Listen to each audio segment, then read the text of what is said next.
Hey everybody, Proper here giving you an in-car review. That's just what I'm gonna call it, doing movie reviews in my car, because why not, I guess. I'm gonna be driving around a little bit today, so may as well get a video out there. And this is going to be a review of The Lion King, the remake that just came out. And for those wondering, hey, how did you already see it? It just came out today. Well, I don't know what to tell you. I just know a few things about the internet. Let's just go with that. But today, I'm going to be talking a little bit about that. First off, if for those of you who don't know, for those who haven't seen The Lion King, you know, what have you been doing? Living under Pride Rock or something? I mean, it's pretty much the same story, so there's no real spoilers to really be had, I guess, in case you somehow haven't seen the first movie. But for those who haven't seen this movie or don't want to know, I guess, the differences, I guess, spoiler alert, and that's your warning. So here we go. First off, you know, the music really hasn't changed, obviously, because it's The Lion King, but I was surprised that they left in the same song for Circle of Life, the same, pretty much the same track. That hasn't changed a bit. Some of I know this isn't a shot-for-shot remake, but it's kind of close to it. I mean, there are definitely shots that, you know, you can compare side by side with the cartoon and this version. For me, I guess, in order for the movie to be as photorealistic as possible, everything else suffers in this movie because of that. You know, the lighting isn't as good. Just the different angles that they choose just aren't as visually appealing as say the original was. I'll give you one example, and this is probably the most egregious thing that has come out of this movie, is the death of Mufasa. Because not only was the impact just not there, but there's also a YouTube video out already that's comparing the two scenes, and there just is no comparison. I mean, the vocal delivery isn't as good. The music doesn't hit you as much as it did in the original. The emotion wasn't there. And, you know, for me, it wasn't about how pretty everything looked. I mean, the animation was beautiful back then, especially for that time. But it still stands the test of time fairly well, you know, in my opinion. The story stands well. And you know what this movie kind of was able to do?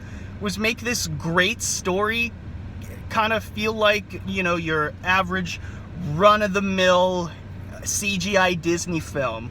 You know, it seemed like it was just another one of the bunch, and that was it. And it's all about the execution. It's all about the execution. And if you don't execute it in the best way possible, you know, which was the '94 version, then you won't get the same impact. And so that's one of the grievances I had. And another thing that kind of surprised me, okay, here's a good thing. I'll give you a positive. I think Billy Eichner was great. He was fantastic as Timon.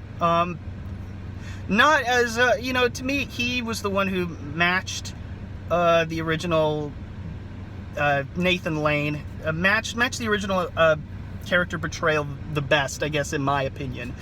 Scar was okay. I liked a lot of the delivery that was going on there, despite it not always seeming, you know, I never got the same feeling as, you know, when I was hearing Jeremy Irons voice Scar, and of course it's not going to be the same, but he makes it his own, and it's nice what they do with Scar, because it gives him some sort of motivation for why he's behaving the way he is. Why does he want to kill Mufasa? Well, you know, he apparently Sarabi, Mufasa's wife, she I guess she chose Mufasa over Scar when they were cubs or something, and that's part of Scar's motivation now, and I like it. You know, it was sort of subtextual in the original. You know, you had to dig a little deeper into that and kind of guess. But I get, you know, at the same time, it wasn't really necessary to the original plot. And, you know, I was fine with it, but I could also live without it. Now, a lot of people have been saying that Timon and Pumbaa was the best part of the movie. They stole the show. The way it was edited, I feel like it was edited around Seth Rogen's performance in a way. He was fine when he was just, doing the regular voice, but, if this movie proves anything, is that Seth Rogen cannot sing, and pretty sure we already knew that to begin with, but he really can't sing, and it's just, it's cringy how, listening to Hakuna Matata now, and Billy Eichner really tries to, carry that song, with Donald Glover, and, he tries, but to me, it just, Hakuna Matata, it didn't do it for me. And in fact, I think the majority, like this whole movie, I guess because of the facial expressions, because of, various factors that go into this, I mean, it's a beautiful work of art. I mean, it was fantastic what they were able to do visually. And I heard there was only one shot that was real. I'm pretty sure I know what it is, but I'm not 100% sure. But I mean, I can kind of tell, and it might be when they're looking at the stars or something. But I could be totally wrong. So there's that. Trying to guess what shot was real. There's only one real shot in the movie. That's just terrific. That just shows how great this post-production team really is, making this visually appealing. But here's just one more thing that I have to say. That's pretty much my thoughts. It's a useless remake, and it doesn't hit the beats like it did in the original. The emotion isn't there. The delivery of the lines are not there. I did not care about adult Simba for some reason. I enjoyed the younger Simba a lot more, and so as did I with the original, because I was also a young cub back when the original came out. Watched that on VHS like pretty much every single day. I loved that movie. I loved young Simba the most, and that stays true with this one. And I guess because it's a cub, you kind of don't want the poor cub to be harmed. It's like you're actually watching a real cub, and you're frightened for it. But when it comes to the stampede and Mufasa's death, that's where I just kind of, it's just like, I lose it. That loses me there. It was so disappointing seeing that. I expected so much more. But yeah, if you've seen this movie, in the 90s, you've already seen this one. So that pretty much sums it up. There's one more thing that I wanted to point out, that if you are a parent, and this is very important, if you're a parent and you're showing your kids this movie for the first time, I feel so sorry for that kid. No child should ever have to watch The Lion King for the first time in this way. It's a huge disservice to the story. I think, if it were, any other way aside from that, it's, if you like The Lion King, you can go and give money to Disney to see it again. But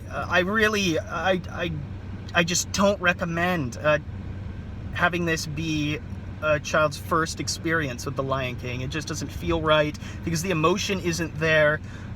The original stands the test of time, whereas I don't think this will. It's sort of a dud to me. It's something that you pop on in the background, and I guess my parents did that with the original, but this one, at least the older one, it was fun if you wanted to pay attention to it too. This one is just like, it's okay, it is what it is. Zazu looked pretty bad too. The hornbills, just like, I felt like sometimes I was watching, animatronics at Disneyland, now that I think about it. So yeah, there's a lot to unpack here. Let me know in the comments down below what you thought of the movie, if you saw it, if you're gonna go see that or not. Let me know, and let me know the reasons down below. Anyways, thank you all so much. If you like this video, go hit that like button. If you're new here, hit the subscribe button, and my PayPal, if you want to support the channel, will be in the description down below. Thank you all so much, so very much, and have a great day.